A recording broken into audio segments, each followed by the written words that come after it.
why do you think there is an increase in boy child sexual abuse? It's common because the society has gone sour. We have a society where you don't have norms, you don't have values.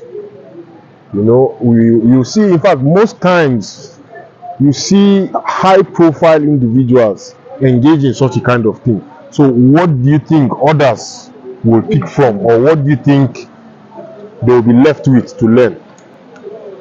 What are they learning? They are definitely learning from the older ones.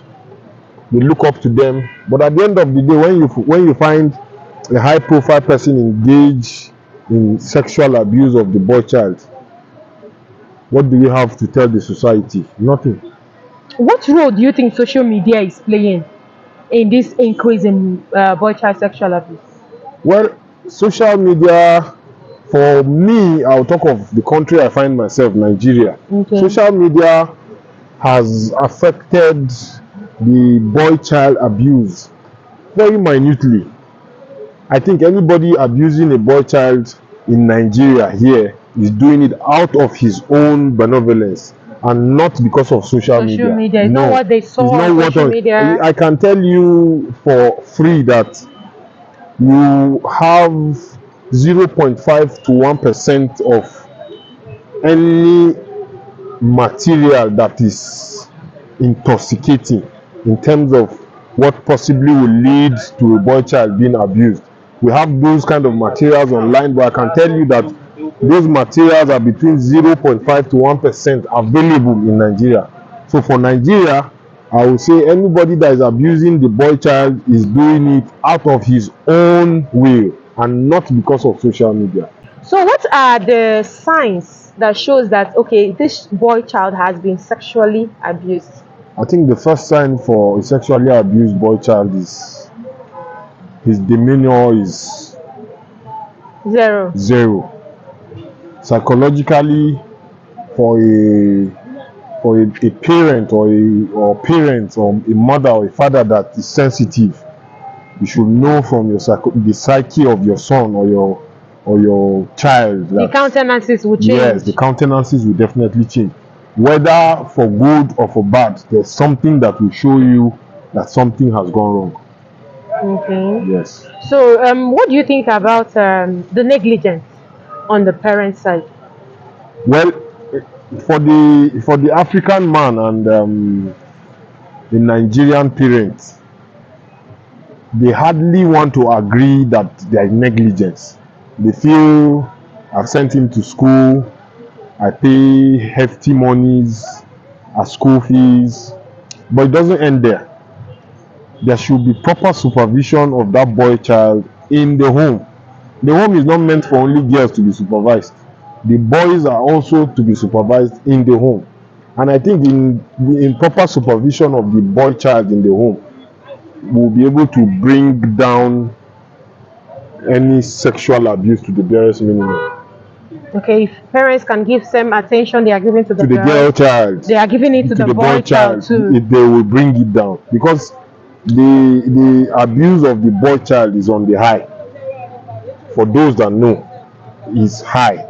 So for us to bring it down, there should be proper supervision of these boys, because I'm aware of even secondary school boys where their seniors, 15, 16, abuse them. A 16-year-old, 17-year-old boy is not yet an adult. So you still find out that even amongst themselves, before even they get to adults, they abuse themselves. You find an SS2 boy abusing a JS2 boy. You find a JS2 boy abusing a JS1 boy. It is within themselves. So we need a lot of work. There needs to be a lot of work to be done for the boy child. The girl child, for me in Nigeria, has been taken care of, because even where you in public, if a girl makes a complaint, everybody is behind her. But the boy is looked down upon, and is not supposed to be so. So boys should also be given that same attention that is being given to them. Now that comes to our next question. The societal stigma on masculinity, what role do you think is playing Does it in any way contribute to the boy child sexual abuse? Of course it does, because you feel that the boy child can take care of himself. He's a man. That's the idea. He's a man. But a man is also taught how to be a man. Definitely. So if that child is not taught how to be a man, he could definitely deviate from the norms and principles that is supposed to make him be a man.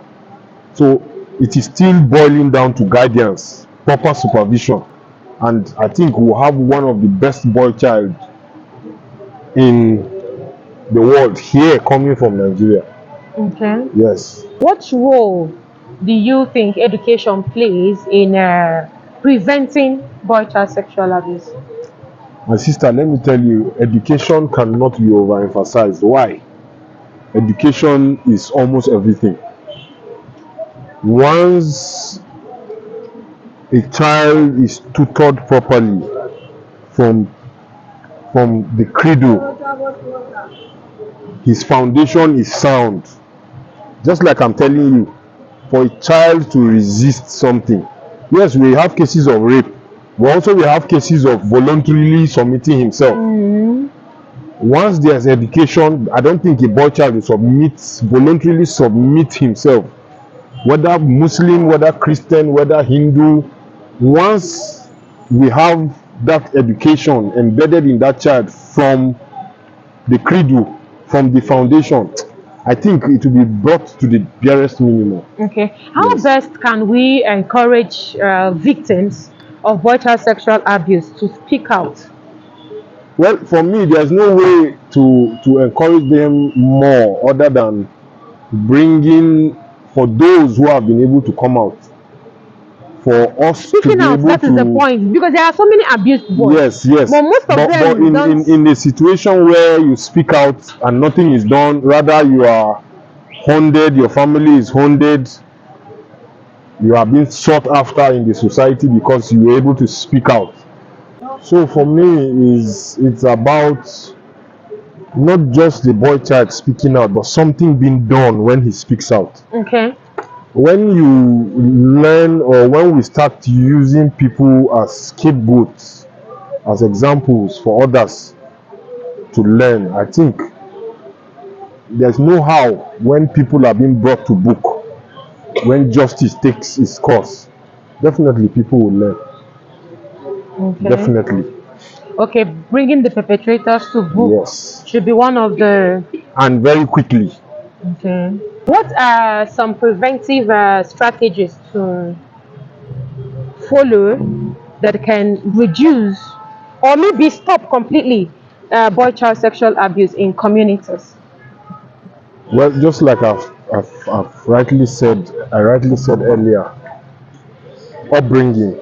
If you want to prevent, if you want a good boy child in the society, because we're talking of men raping boys. Yes, We're that's not, the we're main not, concentration, because it's we're not more also now. talking, we're not only talking of women abusing boys. We're talking of men abusing boys.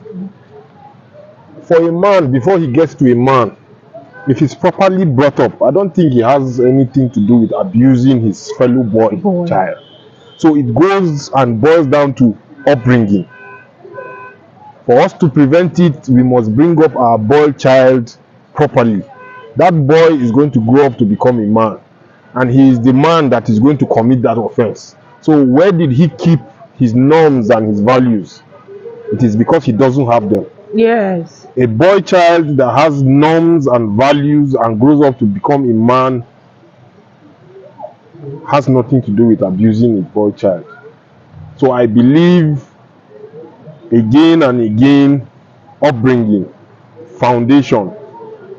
If we are properly brought up as boys, we will become great men. And I don't see a great man abusing a boy child. So it boils down to upbringing. I insist that it is upbringing. Okay, it is somebody that is not brought up properly in a bad environment, in an uninhabitable environment, leads, he picks up a lot of vices. And at the end of the day, those vices will lead him to doing the wrong thing. Don't you think that some boys can actually be raised properly, but while growing up, mixing with classmates, friends, people on the street, and all that, they will start picking one or two bad We are behaviors. saying the same thing. Being brought up properly is being sent to school. When you are sent to school and you mingle with the wrong people, of course the outcome is going to be bad. But those bad people are also from homes. Yes. They are from homes that the parents possibly ignored through a blind eye to a lot of things. Neglected. Yes, and they come to school to meet those that the parents have tutored properly, and they're able to corrupt them. So you find out that I am still insisting upbringing. Okay. Upbringing. It starts from the home. When a boy child starts seeing explicit materials that he's not supposed to see at the age he's supposed to have seen them, you have problems.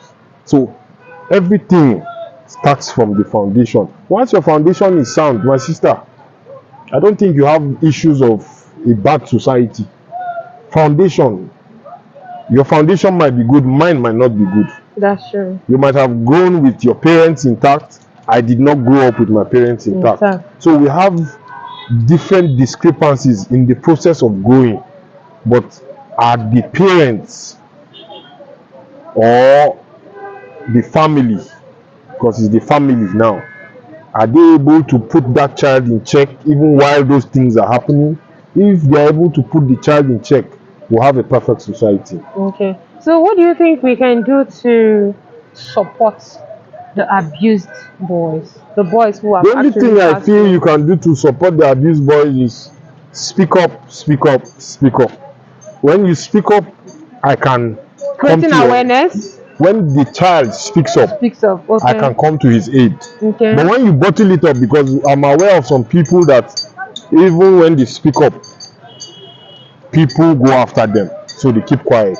So And most times they don't even believe them. they don't even believe them, but it happens. So Yeah. all I will say is speak up, keep speaking up. Don't let anybody silence Yes.